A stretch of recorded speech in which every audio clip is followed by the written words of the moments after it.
Hello friends of the channel. This time I'm going to make this video to let you know, guys, what are the tools that I use for the different conversions and true scaling that I do. I'm going to start by saying that I use Tamija plastic glue.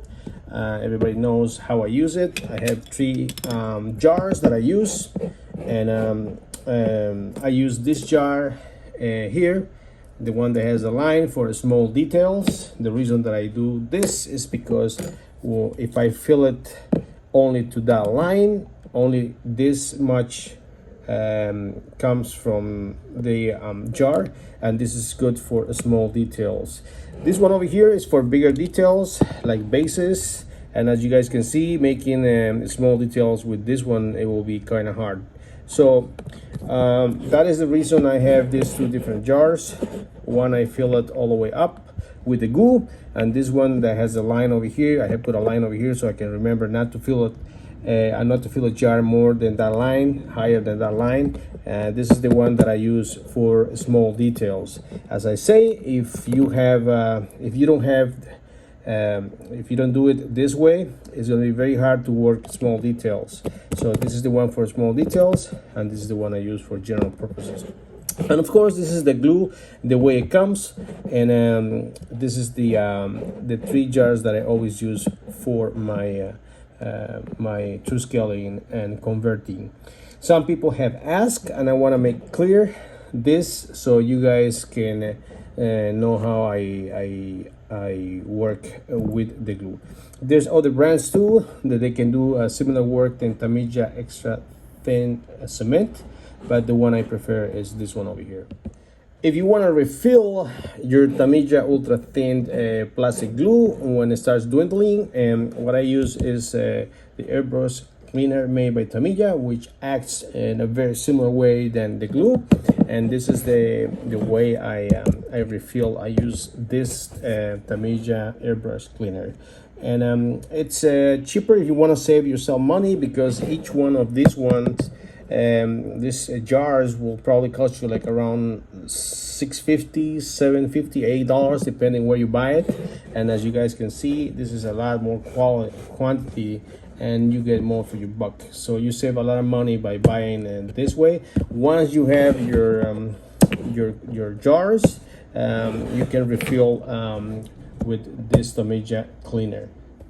Another very useful tool is going to be these ones over here that you can get them sometimes in packages. They are very cheap. I bought these ones in the dollar store. I think I paid, I don't know, now $1.99 for 3 or 4 that came in the package. And these are going to be very good for dealing with small pieces, and handling small tiny pieces, so you don't have to use your fingers. I really recommend getting these ones, and as you guys can see, they come in different shapes, different sizes. They're going to be very useful, and I use them a lot. Something else that I use is the polystyrene tubes that you guys see over here, like this one over here. And I cut the polystyrene using this hobby saw. I'm going to show you right now. It is not very difficult to use it, and it is very helpful, and I prefer to use the saw than to use the hobby knife. The hobby knife can be problematic sometimes, and with the saw, it's really easy, and actually you can avoid cutting yourself. As you guys can see, this is the way I cut it. And something else is that once you cut your pieces, you can use this sandpaper.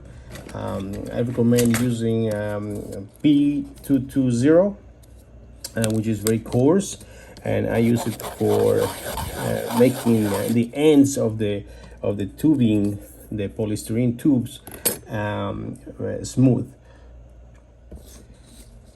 It's very important, and that the different end of the tubes, once you cut them, they're very smooth.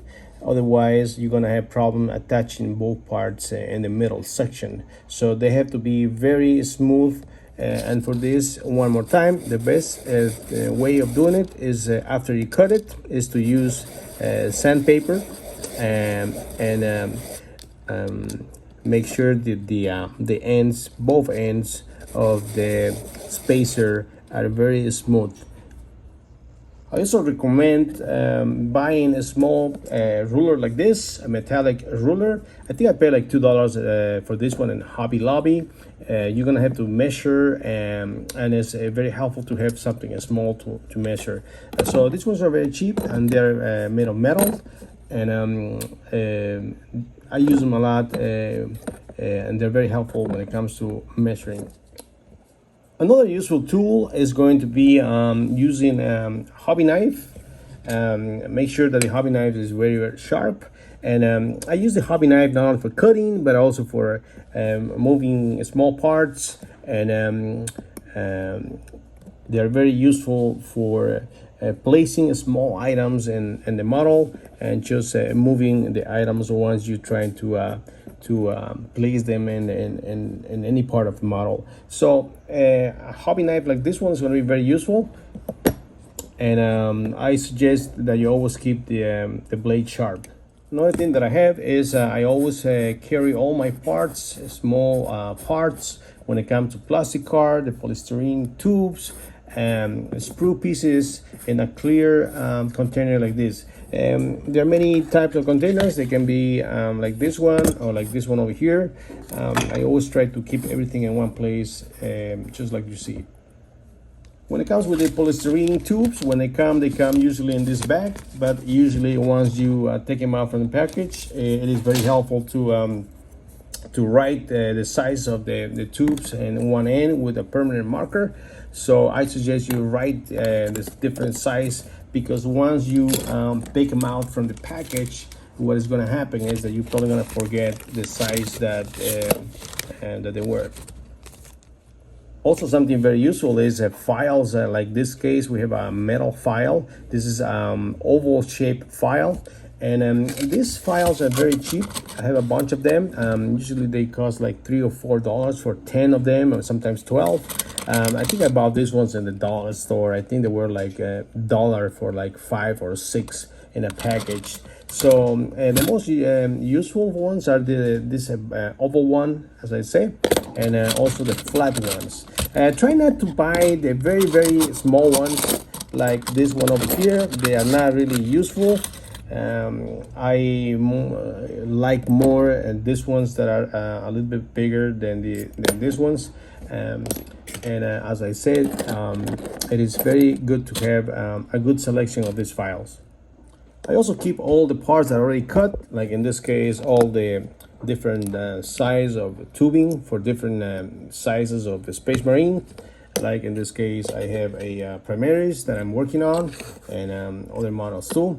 And I like to keep all of them in this small jar so I don't lose them. Polystyrene comes also in sheets, and in this case, I have different thickness of sheets in polystyrene, and I use different for different parts of the model. Sometimes I use them for terrain, and it's also a good idea to get a permanent marker and just grab in one of the corners and just write the thickness of the sheet that you are getting. And that way, when you lose the package and when you take them out of the package, well, you're gonna have the thickness in the model, in the polystyrene piece. I usually cut them in small pieces, smaller, because they come in a bigger sheet, and I like to cut them this way in case I just need to grab some and then work with them for terrain usually, or some part in the model. Okay guys, so that has been the video in which I have shown you the different tools that I use. Probably the most important one is this one over here. It is very useful, and it's going to save you a lot of headaches when it comes to cutting the pieces of tube or the different sizes of tube that go into the middle section of the models. As I said before, I think I paid like $4 or $5 for this one, and you can cut the polystyrene tubes with a hobby knife, but I find it that is a lot more safer and also easier to use in this small saw. Well, thank you guys for your time, and comment and share the video, and we have a Patreon account if you want to support the channel so we can create more content and create more tutorials on how to convert different types of models, Space Marines, and just we're gonna see each other in the next video. Bye bye.